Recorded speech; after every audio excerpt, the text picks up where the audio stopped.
आप देख रहे हैं लोकल 7 न्यूज, आपके शहर की सबसे विश्वसनीय और तेज खबरें। मैं हूं आपके साथ प्रिया और आज हम आपको लेकर आए हैं आपके इलाके की सबसे बड़ी खबरें, एक्सक्लूसिव ग्राउंड रिपोर्ट्स और वो सारी बातें जो आपके लिए जानना जरूरी है। तो आइए नजर डालते हैं आज के इस खास खबर पर। आम आदमी पार्टी के वरिष्ठ नेता एवं राष्ट्रीय मीडिया इंचार्ज अनुराग ढांगा की प्रेस वार्ता। हरियाणा बीजेपी की सरकार गरीब किसानों की जमीनों को लूटकर अपने नेताओं की जेबें भरने की योजना लेकर आई है। 35,000 एकड़ से ज्यादा जमीन किसानों से ली जाएगी। इसको किसान हितैषी योजना बताया जा रहा। 10 एकड़ से कम जमीन वाला किसान सीधे सरकार को नहीं दे सकता। इनकी सीधी साझेदारी दलालों से होगी। इससे बीजेपी नेताओं के बारे में न्याय होंगे। जो प्रोजेक्ट बनेगा उसमें किसानों की कोई हिस्सेदारी नहीं रखी गई है। किसान को एक मुश्त सर्कल रेट दे दिया जाएगा। इस पॉलिसी में कहा गया है कि सर्कल रेट का 3 गुना पैसा ही दिया जाएगा।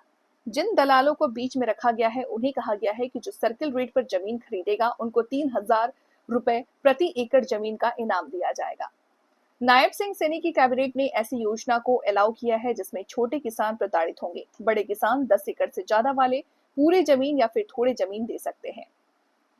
इस योजना में मुख्यमंत्री के इलाके की भी जमीन आती है। जहां जहां पर जमीन ली जा रही है वहां बीजेपी के नेताओं और मुख्यमंत्रियों के करीबियों ने सैकड़ों जमीन जुटा ली है।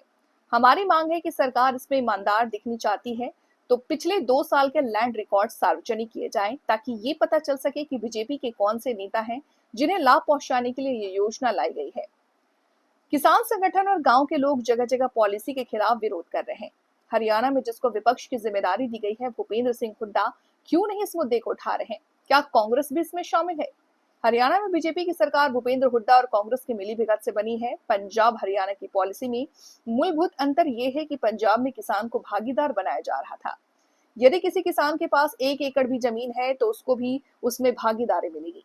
अगर हमारी योजना का विरोध था तो हमने इस योजना को पंजाब में वापस लिया। गली गली में शोर है, बीजेपी वोट चोर है। चुनाव आयोग इसमें बराबर का हिस्सेदार है। चुनाव आयोग ने प्रेस वार्ता तो अपने जस्टिफिकेशन के लिए की थी, लेकिन उसमें उनकी पोल खोल गई। बीजेपी का सबसे बड़ा एजेंट हरियाणा कांग्रेस का सबसे बड़ा नेता है।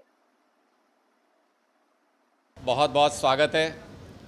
आज एक बेहद महत्वपूर्ण मुद्दे पर आप सब लोगों से बातचीत करने के लिए यहाँ पहुँचे हैं।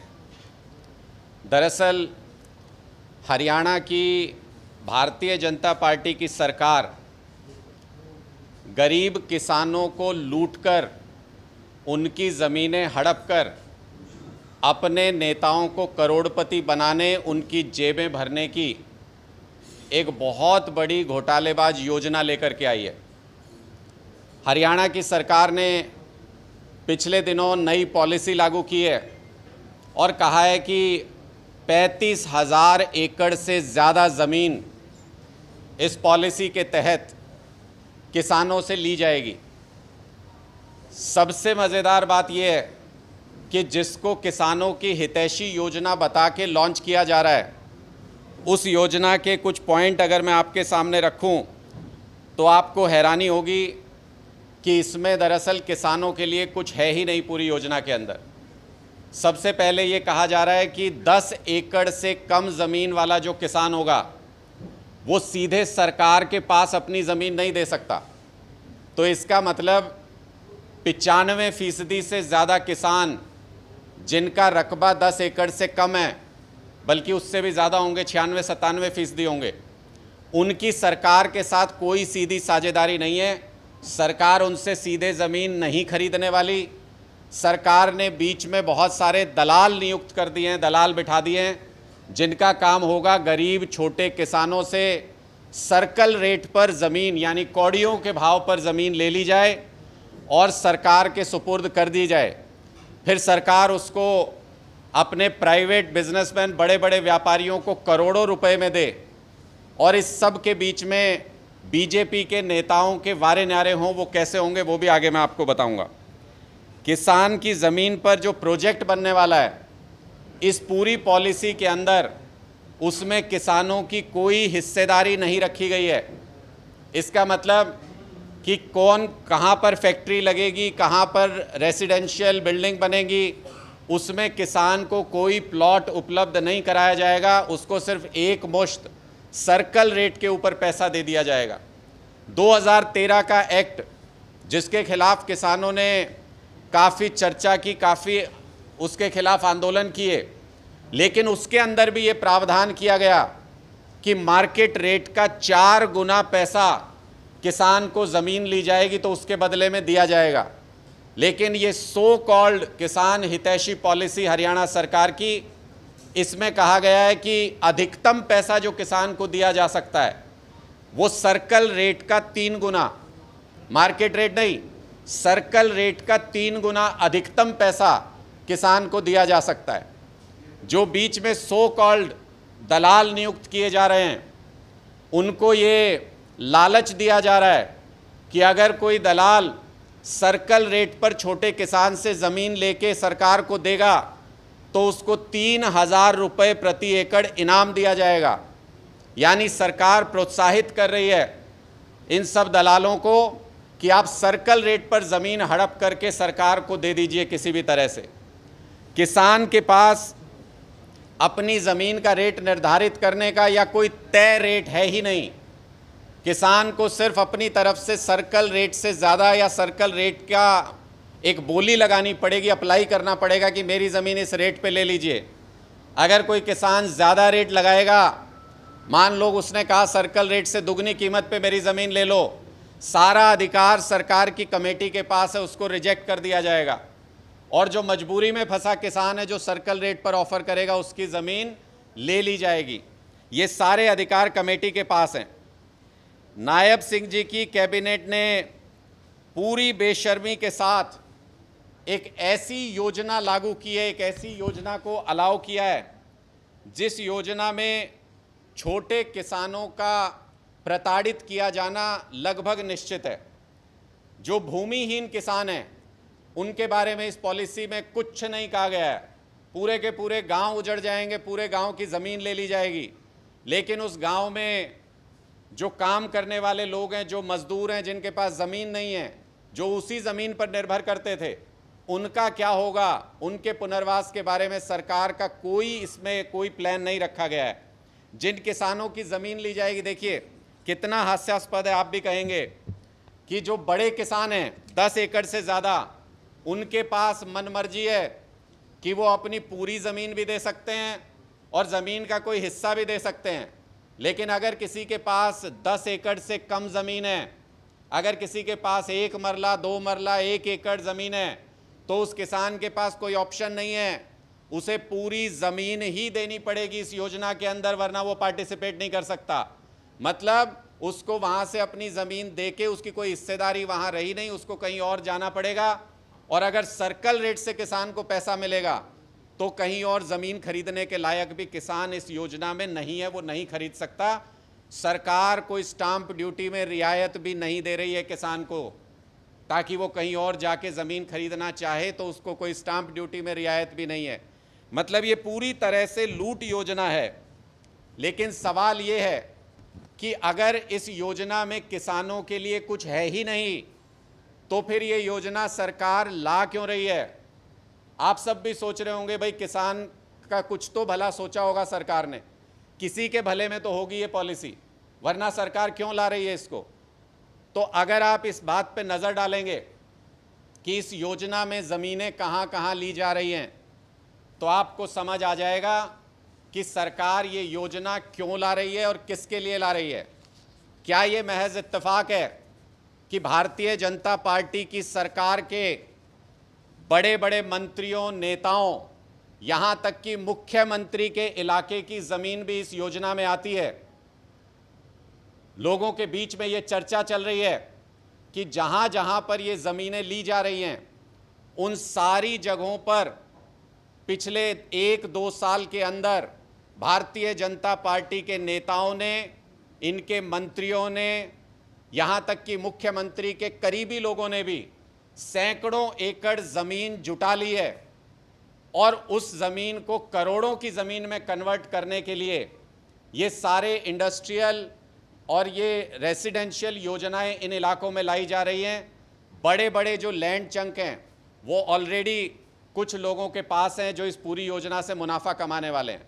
हमारी ये मांग है कि अगर सरकार इसमें नायब सिंह जी, उनके मंत्री और सरकार अगर इसमें ईमानदार दिखना चाहती है, बाहर निकलना चाहती है इस पूरे आरोप से, तो पिछले 2 साल के लैंड रिकॉर्ड्स इन सारे इलाकों के जिनमें ये योजना लाई जा रही है, खरीद बेच के सारे रिकॉर्ड सार्वजनिक किए जाएं, ताकि ये पता चल सके कि भारतीय जनता पार्टी के वो कौन से नेता हैं, वो कौन से खास लोग हैं जिनको मुनाफा पहुंचाने के लिए, करोड़ों की लूट करवाने के लिए ये योजना लाई गई है।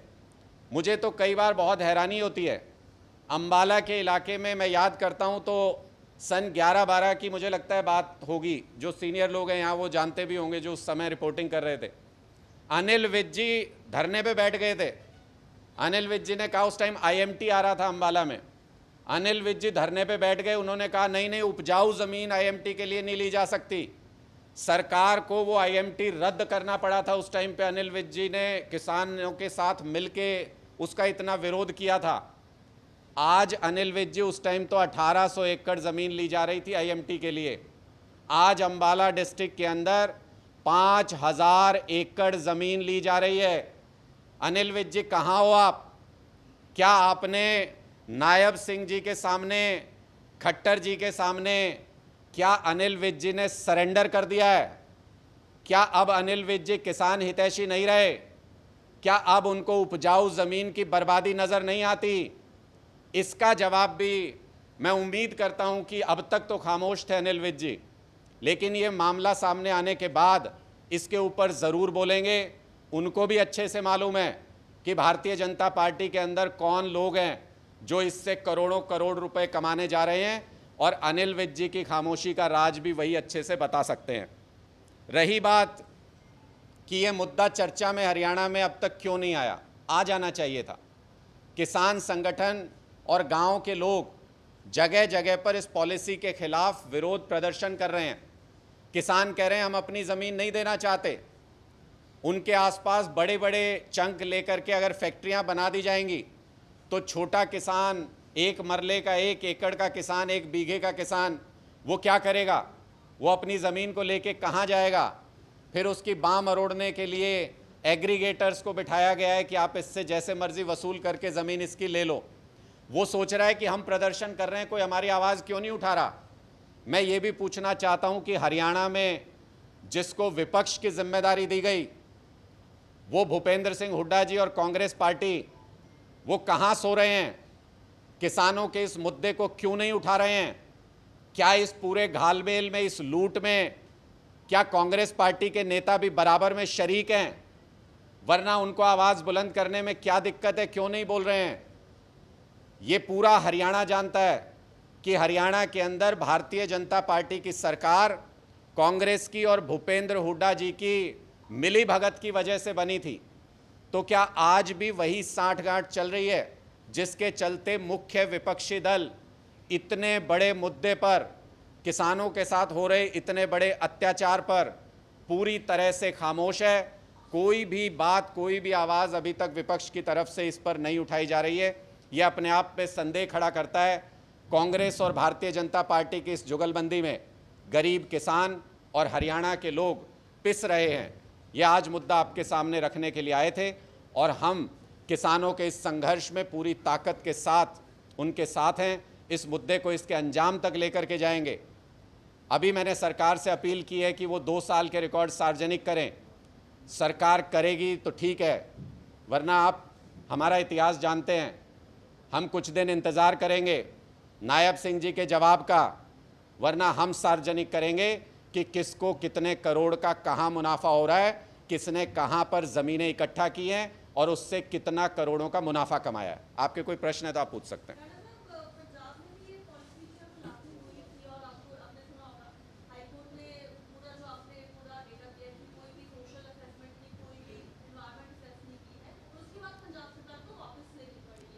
देखिए, पंजाब और हरियाणा की पॉलिसी में जो मूलभूत अंतर है उसको समझिए। पंजाब की पॉलिसी में किसान उसके ज़मीन के हर टुकड़े के बदले में उस योजना में भागीदार बनाया जा रहा था। पंजाब के अंदर स्वेच्छा से किसान जो देना चाहता था उससे ज़मीन ली जा रही थी। पंजाब के अंदर एक मरले का किसान भी अगर था तो उसको मौका दिया गया था कि सीधे सरकार को अपनी ज़मीन देकर के उसके बदले में डेवलप सेक्टर के अंदर अपना हिस्सा ले ले। हरियाणा की सरकार ने 96-97% किसानों को इस योजना से बाहर कर दिया है, दलालों के हवाले कर दिया है। हरियाणा की सरकार ने इसमें कोई भी हिस्सेदारी किसानों की डेवलप्ड सेक्टर के अंदर नहीं रखी है, उसका कोई प्रावधान नहीं है। और जो ज़मीन ली जा रही है वो औने पौने दाम पर, सर्कल रेट पर ली जा रही है। इसके बावजूद भी अगर हमारी योजना का विरोध था तो आम आदमी पार्टी कभी धक्का नहीं करती। आम आदमी पार्टी ने किसानों की, लोगों की बात को सर माथे रख के इस योजना को वापस लिया। हम हरियाणा की सरकार से पूछना चाहते हैं, हम हरियाणा के विपक्ष से पूछना चाहते हैं कि आप लोग हरियाणा के अंदर खुली लूट चल रही है उसके बारे में क्या कर रहे हो? सरकार किसानों के विरोध को दबाने का प्रयास क्यों कर रही है? जींद के अंदर विरोध हुआ, अंबाला के अंदर किसान जत्थेबंदियां इकट्ठा हुई, लेकिन किसी भी जगह पर सरकार ने उनको बातचीत के लिए बुलाना तो दूर, उनकी बातों पर कोई सफाई तक नहीं दी। इसका क्या कारण है? सरकार इस पूरे मुद्दे को क्यों दबाना चाहती है और किसके इशारे पर किसको फ़ायदा पहुंचाने के लिए काम कर रही है?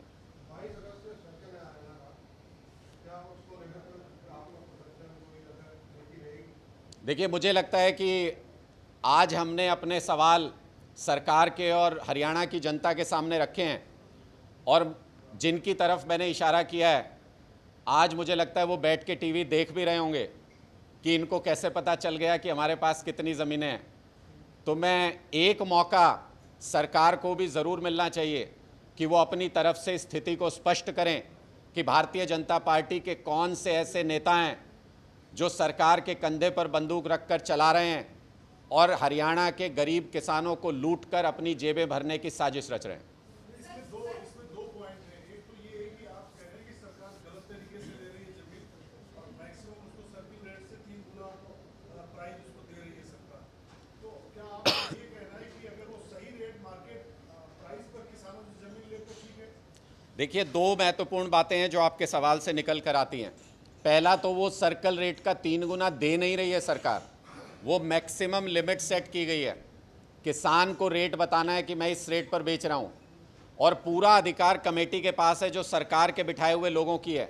जो 3 गुना रेट के ऊपर अपना बिड लगाएगा, सरकार उसकी ज़मीन रिजेक्ट कर देगी। ये अधिकार सरकार के पास है। और एग्रीगेटर या जो बिचौलिया है वो सर्कल रेट पे अगर राजी करके लाएगा किसी किसान को तो उसको 3,000 रुपये प्रति एकड़ का इनाम दिया जाएगा। तो मतलब यह है कि सरकार की नीयत सर्कल रेट पर ज़मीन को हड़प करने की है, उसको 3 गुना रेट भी नहीं देना चाहते। दूसरी बात, उपजाऊ ज़मीन के ऊपर आप कोई भी ऐसी योजना क्यों ला रहे हैं? हरियाणा के अंदर बहुत बड़ा हिस्सा ऐसा है जहां पर उस तरह से फसलें नहीं होती हैं, जो उपजाऊ ज़मीन नहीं है। अगर आपको इंडस्ट्रियल एरिया लाना है तो आप वहां पर लेकर के आइए, अगर आपको और योजनाएं लानी है वहां पे लाइए। मेरा सवाल फिर वहीं घूम के आता है कि इसी उपजाऊ ज़मीन की लड़ाई तो अनिल विज जी लड़ रहे थे 2011-12 में। क्या आज उनको किसान की चिंता नहीं है? क्या आज वो आवाज़ नहीं उठाना चाहते? 35,000 एकड़ उपजाऊ ज़मीन अगर कृषि से वंचित हो जाएगी तो इसके रिपरकशंस को आप समझिए। 1 लाख टन अनाज की पैदावार हरियाणा के अंदर कम हो जाएगी। क्या हरियाणा के किसानों से कृषि छीन करके उनको बर्बाद करने की साजिश नहीं है ये पूरी की पूरी योजना? इसको लेकर के सवाल खड़े हो रहे हैं।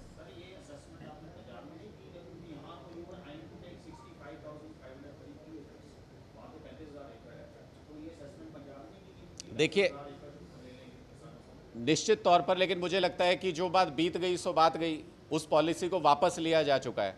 आप हरियाणा सरकार से कहिए कि वो इस पॉलिसी को वापस ले, फिर हम इक्वल प्लेटफॉर्म पे होंगे, फिर उसके बाद उनसे बहस और चर्चा करेंगे कि उनकी पॉलिसी अच्छी थी कि हमारी पॉलिसी अच्छी थी। आज एक तरफ पॉलिसी नहीं है जिसके बारे में सवाल पूछ रहे हैं और दूसरी तरफ एक पॉलिसी है जो मुंह बाए खड़ी है। तो मुझे लगता है ये ज़्यादा विकट संकट आज के दिन हरियाणा के अंदर है, जो एक पॉलिसी है जिसमें ना किसानों का फ़ायदा है ना लोगों का फ़ायदा है। सिर्फ और सिर्फ सत्ता में जो सरकार बैठी है उसके कुछ नेताओं की जेबें भरी जा रही हैं। इस तरीके से पॉलिसी को डिज़ाइन किया गया।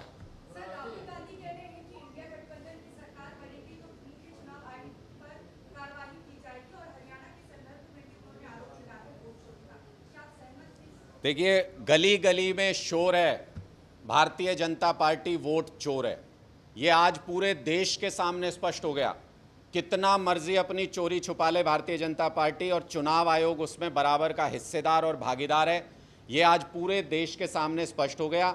चुनाव आयुक्त ने प्रेस कॉन्फ्रेंस तो की थी सफाई देने के लिए, लेकिन उसमें उनकी पोल पूरी तरह से खुल गई।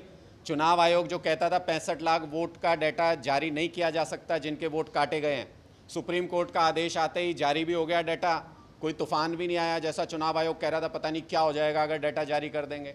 अब कह रहे हैं कि बहन बेटियों की प्राइवेसी भंग हो जाएगी सीसीटीवी फुटेज देने से जो बूथ पर लगी हुई है। अरे बहन बेटियों के लिए गर्व की बात है, वो लोकतंत्र का हिस्सा बन रही हैं, वो वोट डालने जा रही हैं। आज बहन बेटियां कंधे से कंधा मिला के हर चीज़ में बराबर की भागीदार बन रही हैं, और चुनाव आयोग कहता है कि उनको वोट डालते हुए नहीं दिखना चाहिए, उनकी फुटेज नहीं दी जा सकती। ये तो गर्व की बात है, इसमें कैसे प्राइवेसी भंग हो जाएगी? तो बहुत सारी अतार्किक चीज़ें, कुतर्क दे रहा है चुनाव आयोग, जिससे उनके मन में जो चोर है वो पकड़ में आ रहा है। आज का चुनाव आयोग पक्षपाती है। आज का चुनाव आयोग गलत प्रक्रिया से चुना गया है, जिसमें सुप्रीम कोर्ट के चीफ जस्टिस की भागीदारी नहीं है। और मुझे लगता है चुनाव आयोग को इस वक्त जितना वो पक्षपात कर रहे हैं, जितनी पक्षपातपूर्ण उनकी इमेज है, उनको इस पद पर रहने का कोई अधिकार नहीं है। राहुल गांधी की आप एक किसान भी हैं और पॉलिटिक्स में भी हैं, जमीन का जो इशू है वो हर सरकार में रहा है। पंजाब में आपने विड्रॉ कर दी पॉलिसी, तो आपका क्या कहना है? नए प्रोजेक्ट भी आएंगे, योजनाएं भी हैं, आप क्या कहते हैं पंजाब में आप किस तरह से टैकल करेंगे? इनको क्या करना चाहिए? जमीन कैसे लेकर? देखिए, आम आदमी पार्टी हमेशा से किसानों के साथ रही है और किसानों के मुद्दों को बहुत गंभीरता से उठाती रही है। हमारा स्पष्ट तौर पे ये मानना है कि कोई भी योजना जो किसानों के लिए लाई जाए उसमें किसानों की हिस्सेदारी होनी चाहिए, उसमें किसानों का फ़ायदा होना चाहिए, और किसान उस बात से सहमत भी होने चाहिए। अगर किसान किसी बात से सहमत नहीं है तो उनके साथ ज़बरदस्ती नहीं की जानी चाहिए। एक तरफ तो आप इस योजना को कहते हैं कि ये वॉलंटरी स्कीम है, और दूसरी तरफ आप इस पे एग्रीगेटर लगा देते हैं जिनको ये अधिकार है कि किसान सीधे ज़मीन नहीं दे सकता सरकार को। अगर मेरे पास 1 एकड़ ज़मीन है, मैं इस इलाके में आता हूँ, मैं सरकार को सीधे ज़मीन नहीं दे सकता अपनी। फिर वॉलंटरी स्कीम कैसे हुई? आपने तो मुझे कह दिया कि आपके लिए एक ही दरवाज़ा है, वो इस दलाल के घर की तरफ जाता है, आपको इसी के अंदर घुसना पड़ेगा, इसी दलाल के हाथों लूटना पड़ेगा, और जब ये आपको लूट लेगा तो सरकार उस दलाल को इनाम भी देगी। तो ये सरासर किसानों के साथ नाइंसाफ़ी है। ऐसी कोई योजना किसानों के लिए नहीं आनी चाहिए। आप ये कहें कि कांग्रेस जो है विपक्ष की भूमिका नहीं निभा रही हरियाणा, जबकि आपके साथ पहले अलायंस में रहे ये लोग, तो इन फ्यूचर क्या आम आदमी पार्टी का स्ट्रेटेजी है हरियाणा में या कहीं इनके साथ कोई गठबंधन नहीं होगा? देखिए, आम आदमी पार्टी का बहुत स्पष्ट मानना है कि हमने राष्ट्रीय हितों को मद्देनज़र रखते हुए संविधान को बचाने के लिए, जब बीजेपी खुलेआम बात कर रही थी कि हम संविधान को बदल देंगे, तब लोकसभा चुनाव में एक साझा गठबंधन किया था और उसमें इंडिया गठबंधन कामयाब भी हुआ था। मोदी जी को 240 सीटों के ऊपर उस वक्त रोक दिया था। आज के दिन में या पहले भी आम आदमी पार्टी ने किसी स्टेट में किसी भी पार्टी के साथ गठबंधन करके कभी कोई चुनाव नहीं लड़ा है। आम आदमी पार्टी एक राष्ट्रीय पार्टी है और अपने मुद्दों पर हर राज्य में अपने संगठन के दम पर चुनाव लड़ती है। हरियाणा के चुनाव को ले लीजिए या कोई भी और चुनाव ले लीजिए, कांग्रेस पार्टी में तो मुझसे क्या पूछ रहे हैं, खुद राहुल गांधी कहते हैं गुजरात जाके कि हमारे बहुत सारे लोग बीजेपी के पेरोल पे उनके साथ मिले हुए हैं, लेकिन उसमें महीनों बीत जाते हैं, राहुल गांधी जी किसी पे कोई एक्शन नहीं लेते, कोई व्यक्ति पार्टी से बाहर नहीं होता है। मतलब बीजेपी के एजेंटों को कांग्रेस पार्टी के अंदर रह के राजनीति करने की खुली छूट है। हरियाणा उसका सबसे बड़ा उदाहरण है। भारतीय जनता पार्टी का सबसे बड़ा एजेंट हरियाणा के अंदर कांग्रेस पार्टी का सबसे बड़ा नेता है। हरियाणा का एक एक व्यक्ति इस बात को जानता है। नहीं, इसमें तो कोई दबी छुपी बात ही नहीं है।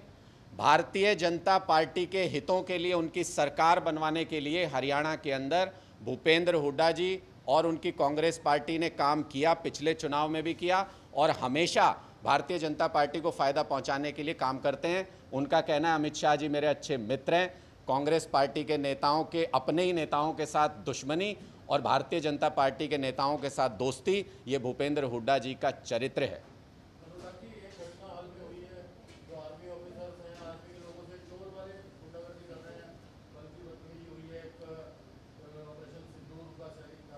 देखिए, निश्चित तौर पर ये बहुत गंभीर मुद्दा है और पहले भी ऐसी बहुत सारी घटनाएं देश भर के अलग अलग टोल प्लाजा पर सामने आती रही हैं, जहां पर टोल को मुनाफा कमाने का एक ज़रिया बना दिया गया है, जबकि उसका जो इंसेप्शन था, टोल जो बनाया गया था, वो इसलिए था कि आप कीमत अदा करते हैं किसी फैसिलिटी को मिलने की और उसमें आपको अच्छी सुविधा मिलनी चाहिए।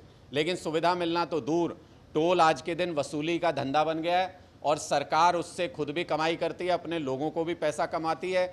जितने टोल प्लाज़ा जिस जिस व्यक्ति को मिले हुए हैं, उनकी आप लिस्ट निकाल के देख लीजिए और उनके संबंध पॉलिटिकल पार्टियों से देख लीजिए, आपको ये पूरा नेक्सस समझ में आ जाएगा।